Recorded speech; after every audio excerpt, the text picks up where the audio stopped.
প্রিয় দর্শক, অবশেষে আরজিকর কাণ্ডে ছাত্র আন্দোলনের তোপের মুখে পশ্চিমবঙ্গের মুখ্যমন্ত্রী মমতা ব্যানার্জি পদত্যাগ করলেন। পদত্যাগ করে দেশ ছাড়তে বাধ্য হয়েছেন মুখ্যমন্ত্রী মমতা বন্দ্যোপাধ্যায়।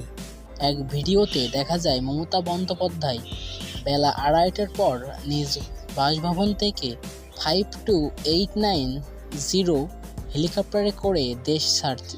মুখ্যমন্ত্রীর পদ থেকে পদত্যাগ করার আগে মমতা বন্দ্যোপাধ্যায় একটি ভাষণ রেকর্ড করে যেতে চেয়েছিলেন, কিন্তু সেই সুযোগ পায়নি মমতা বন্দ্যোপাধ্যায়। কলকাতার ছাত্রদের অসহযোগ আন্দোলনের মুখে পদত্যাগ করতে বাধ্য হয় পশ্চিমবঙ্গের মুখ্যমন্ত্রী মমতা বন্দ্যোপাধ্যায়। মুখ্যমন্ত্রীর পদত্যাগের বিষয়টি নিশ্চিত করেন পশ্চিমবঙ্গের পুলিশ সুপার।